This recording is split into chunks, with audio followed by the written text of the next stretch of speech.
Voice nexus channel में आपका स्वागत है। अगर आपको कहानियां सुनना पसंद है तो चैनल को सब्सक्राइब ज़रूर करें। सब्सक्राइब करके हमारी हेल्प कर सकते हैं। सब्सक्राइब करने के लिए धन्यवाद। आज सुनिए कहानी जिसका शीर्षक है फ्रिज का पानी। गर्मी शुरू हो चुकी, आज बर्फ का ठंडा पानी पिएंगे। माँ ने मुझे 2 रुपए देते हुए कहा। मैंने झट 2 का नोट पकड़ते हुए माँ से कहा, मुझे शर्म आती है। 2 रुपए की बर्फ लाने में दुकानदार हमेशा चिक चिक करता है। कहता है 5 रुपए की बर्फ है, फिर भी मुझे दे देता है। यह कहकर कि अगली बार से 5 रुपए लाना। मोहल्ले के सभी लोगों के घरों में फ्रिज आ चुके हैं। सब फ्रिज का ठंडा पानी पीते हैं। अपने घर में कब फ्रिज आएगा? तब माँ बताने लगी, तेरे बापू जितना कमाते हैं सब घर में खर्च हो जाता है, हम फ्रिज नहीं खरीद सकते। मैं 2 रुपए लेकर बर्फ लेने चल पड़ा। इस बार दुकानदार अपनी बात पर अड़ गया। कहने लगा, तू फिर आ गया। 2 रुपए लेकर इस बार तुझे बर्फ नहीं मिलेगी। जा कोई दूसरी दुकान ढूंढ ले। उस दिन मैंने सारी मार्केट छान मारी मगर 2 रुपए की बर्फ कहीं ना मिली। धूप में कमीज सीने से भीग चुकी थी। चिलचिलाती तेज धूप में नंगे सर इधर उधर दौड़ता रहा। अंत में खाली हाथ वापस घर लौटना पड़ा। मन उदास था। इस बार भी गर्मियों के दिनों में गर्म पानी पीना पड़ेगा। पड़ोसी भला अपने फ्रिज का पानी हमें क्यों देंगे? एक बार पड़ोसी ने तो साफ मना कर दिया था। कहने लगे, हमारे फ्रिज का बिजली का बिल भी आता है। तुम्हारे घर फ्रिज नहीं है तो हम क्या करें? उनकी जली कटी सुनने से अच्छा है कि गर्म पानी ही पी लिया जाए। लेकिन उस दिन मेरा दिमाग खराब हो गया। बिजली चली गई। सूरज की तपन से ऊपर वाला हमारा कमरा एकदम तपने लगा। माँ और बहन तो गली के बाहर चौखट पर बैठ गई। लेकिन मैं कहाँ बैठूं? मुझे घर से बाहर निकलना, इधर उधर घूमना पसंद नहीं था। तभी गली में रिक्शा पर लदा एक फ्रिज आता नजर आया। लो, एक और पड़ोसी का फ्रिज आ गया। माँ ने बहन को बताया। मैं छज्जे पर खड़ा सुन और देख रहा था।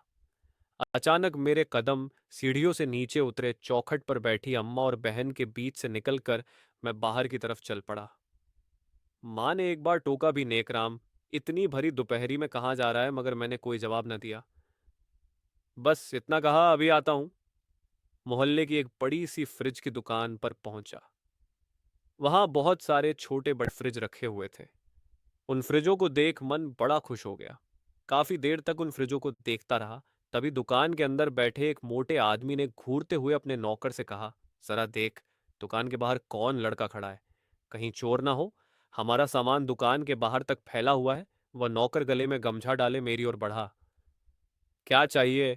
इतनी देर से दुकान के भीतर क्यों झांक रहा है? नौकर की बात सुनकर पहले तो मैं डर गया कि इन्हें क्या जवाब दूं। फिर मैंने बोला, जी, हमारे घर फ्रिज नहीं है। मुझे एक नया फ्रिज खरीदना था। मेरी बात सुनकर नौकर मुझे दुकान के भीतर ले गया और दुकानदार से मिलवा दिया। दुकानदार ने मुझे नीचे से ऊपर तक देखा। पतला दुबला शरीर, बदन पर पसीने से भीगी हुई एक पतली सी कमीज, पैरों में पुरानी किसी चप्पल। उम्र 13 साल के आसपास। हाँ बोल छोकरे, तुझे क्या चाहिए? हम फ्रिज बेचते हैं। तब मैंने कहा, मेरे पास पैसे नहीं है मगर एक फ्रिज खरीदना था। दुकानदार ने एक फ्रिज की तरफ इशारा करते हुए कहा, यह लाल रंग का फ्रिज, इसकी कीमत 3,500 रुपए है। तुम्हारी जेब में कितने रुपए हैं? दुकानदार की बात सुनकर मैंने कहा, अभी तो नहीं है इतने रुपए, लेकिन मैं इंतजाम कर लूंगा। क्या आप मुझे नौकरी पर रख सकते हो? दुकानदार ने मुझे गौर से देखा और कहा, हम बच्चों को काम पर नहीं रखते। बड़े बड़े फ्रिज रिक्शे पर लादने होते हैं। तुमसे तो फ्रिज हिलेगा भी नहीं, घर घर फ्रिज पहुंचाने भी पड़ते हैं। तब मैंने कहा, मैं सब काम कर लूंगा। आपको शिकायत का मौका नहीं दूंगा। मुझे एक फ्रिज खरीदना है। इसके लिए मैं सब कुछ करने के लिए तैयार हूं। तब दुकानदार कहने लगा, मैं तुम्हें नौकरी पर नहीं रख सकता। बात समझा करो, तुम अभी बहुत छोटे हो। मैं 2 घंटे तक दुकान के बाहर धूप में खड़ा रहा। फिर अचानक दुकानदार बोला, इधर आओ दुकान के अंदर। क्या नाम है तुम्हारा? जी, मेरा नाम नेकराम है। कक्षा 7वीं में पढ़ता हूँ। ठीक है, मैं तुम्हें नौकरी पर रखता हूँ। मैं चाहता हूँ तुम्हारी पढ़ाई भी ना रुके। तुम रोज सुबह 9 बजे मेरी दुकान पर आओगे, 3 घंटे काम करोगे, दोपहर के 12 बजते ही तुम घर चले जाना। तुम्हारा स्कूल दोपहर 1 बजे लगता है। शाम को स्कूल से 6 बजे छुट्टी होने के बाद तुम सीधे दुकान पर आओगे, 1 घंटे काम करोगे, फिर घर चले जाना। यही रोज का नियम रहेगा। दुकानदार से नौकरी की बात करके मैं खुशी खुशी घर लौट आया। 1 महीने बाद, नेकराम, शाम के 7 बज चुके हैं। मैं देख रही हूं तू रोज स्कूल से लेट आता है। स्कूल से छुट्टी तो शाम 6 बजे हो जाती है। फिर तू 1 घंटे कहाँ गायब रहता है? और सुबह भी घर से गायब रहता है। कहीं आवारा लड़कों के साथ तो नहीं घूमने लगा? माँ ने डांटते हुए कहा। मेरी खामोशी देखकर बहन बोल पड़ी। पहले तो नेकराम घर में ही रहता था, अब 1 महीने से बाहर ही घूमता रहता है।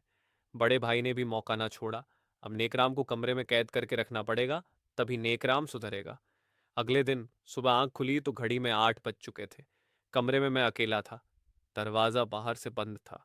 मैंने दरवाजा हिलाया, मगर ना खुला। दीवार पर एक छोटी खिड़की थी जो पड़ोसी की छत की तरफ खुलती थी। मैंने एक स्टूल की मदद से खिड़की को खोला और पड़ोसी की छत पर कूद गया। लेकिन अब पड़ोसी की छत से नीचे कैसे उतरूं, क्योंकि पड़ोसी की सीढ़ियां तो कमरे के भीतर हैं। भगवान का नाम लेकर मैं सीढ़ियों से नीचे उतर आया। कमला आंटी रसोई घर में कुछ पका रही थी। उनका 7 महीने का बेटा हर्ष पलने में झूल रहा था। मैं दबे पांव आहिस्ता आहिस्ता आंटी के कमरे से बाहर गली में आ गया। मौका अच्छा था, किसी ने देखा नहीं। मैं दौड़कर दुकान पर पहुंच गया। फिर रोज की तरह 12 बजे घर वापस लौट आया तो कमला आंटी दरवाजे पर ही बैठी थी। गली में माँ दूसरी पड़ोसन से बातें कर रही थी। मुझे देखते ही मेरा कान पकड़ते हुए बोली, सुबह मैंने जब ताला खोला तो तू वहां कमरे में नहीं था। अब आ रहा है मौज मस्ती करके। आज तेरी चमड़ी उधेड़ दूंगी। गली में पीटते हुए मुझे कमरे में ले गई। भाई दौड़कर रस्सी ले आया। बहन ने मेरे दोनों हाथ पैर बांध दिए। अब तू कहीं नहीं भाग सकेगा। तभी एक मिस्त्री 2-4 ईंटें सीमेंट हथौड़ी वसूली लेकर आया और जिस खिड़की से मैं भागा था वह खिड़की उसने बंद कर दी। शायद लगता है घर के लोगों को पता चल गया होगा कि मैं खिड़की से भागा हूं, क्योंकि स्टूल तो खिड़की के नीचे ही रह गया था और खिड़की भी खुली रह गई थी। उस दिन माँ ने मुझे खाना खिलाया, मगर मेरे हाथ पैर न खोले और कहा, नेकराम, तू सच सच बात कहाँ जाता है। मगर मैं चुप रहा। उस दिन माँ ने मेरी शिकायत शाम को पिताजी से लगा दी। पिताजी ने एक मोटे डंडे से तबीयत से मुझे कूटा। जिस्म पूरा लाल हो गया। पड़ोसियों ने आकर मुझे बचाया। तब पिता बोले, आप लोग नहीं जानते नेकराम घर से बाहर घूमने लगा है।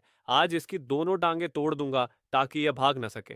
तभी गली से एक व्यक्ति दरवाजा खटखटाता हुआ बोला, नेकराम का यही घर है। पिताजी ने छज्जे से झांका तो एक रिक्शे वाला अपने रिक्शे पर एक लाल रंग का फ्रिज रखे जोर जोर से नेक राम पुकार रहा था। तब पिताजी ने माँ से कहा, लगता है किसी पड़ोसी ने नया फ्रिज मंगवाया होगा, मगर ये नेकराम को क्यों बुला रहा है। अम्मा ने कहा, जाओ गली में पता करके आओ। आखिर बात क्या है और फ्रिज का पता लगाओ किस पड़ोसन ने मंगवाया है। भाई ने जवाब दिया, काले राम की किराने की दुकान है, खूब चलती है, उसी ने मंगवाया होगा। रिक्शे वाले ने अब तक फ्रिज हमारे घर की देहरी पर रख दिया। तब माँ बड़बड़ाती हुई बोली, अरे रिक्शा वाले भैया, किसी और का फ्रिज हमारी देहरी पर क्यों रखते हो, उठाओ इसे, जिसका है वहीं ले जाओ। तब रिक्शे वाले ने कहा, मेरे पास एक रसीद है, इसमें इसी घर का पता लिखा हुआ है और गोपाल नाम लिखा है। तब पिताजी बोले, गोपाल तो मेरा ही नाम है, पता भी हमारे घर का लिखा हुआ है, मगर हमने तो कोई फ्रिज नहीं खरीदा। शायद तुमसे कोई भूल हो गई होगी। मैं छज्जे पर खड़ा सब देख रहा था। अम्मा बोली, हमारे घर तो खाने को एक दाना नहीं, हम फ्रिज कहाँ से खरीद सकते हैं। और नेकराम के बापू तो दुकान पर फ्रिज खरीदने गए भी नहीं। इतने में फ्रिज के दुकान का मालिक एक स्कूटर पर बैठा गली में आता नजर आया। हमारे घर के बाहर स्कूटर रोक दिया और कहा, नेकराम ने पेमेंट कर दी है, यह फ्रिज अब आप लोगों का है। नेकराम 1 महीने से हमारी दुकान में नौकरी कर रहा था। बड़े बड़े फ्रिजों को मकान के ऊपर पहुंचाना कोई आसान काम नहीं है। पढ़ाई के साथ साथ पार्ट टाइम जॉब करना और घर में किसी को ना बताना बहुत बड़ी बात है। नेकराम ने ही मुझसे कहा था कि घर में मेरी नौकरी की बात का जिक्र किसी से न करना, वरना मेरी माँ को दुख होगा और माँ मुझे नौकरी नहीं करने देगी। नेकराम ने यह भी कहा था, जब फ्रिज के रुपए इकट्ठे हो जाएं, तब यह फ्रिज मेरे पिताजी के नाम पर रसीद काटना। घर में पिता के होते हुए मैं रसीद में अपना नाम कैसे लिखवा सकता हूँ। इसमें मेरे पिता का कहीं सर झुक न जाए। मैं भी मोहल्ले वालों को बताना चाहता हूँ कि हमारे पिताजी ने भी हमारे लिए एक नया फ्रिज खरीदा है। गली में भीड़ इकट्ठी हो चुकी थी। मैंने कान पकड़ते हुए कहा, आज के बाद बिना बताए कोई काम नहीं करूंगा। उस दिन माँ बहुत रोई जब मेरे हाथों में छाले देखे। बहन भाई के आंसू थम नहीं रहे थे। पिताजी ने मुझे सीने से लगा लिया। अगर आपको कहानियां सुनना पसंद है तो चैनल को सब्सक्राइब जरूर करें। वीडियो को लाइक एवं कमेंट करके अपना सुझाव दें। सब्सक्राइब करके हमारी हेल्प कर सकते हैं। सब्सक्राइब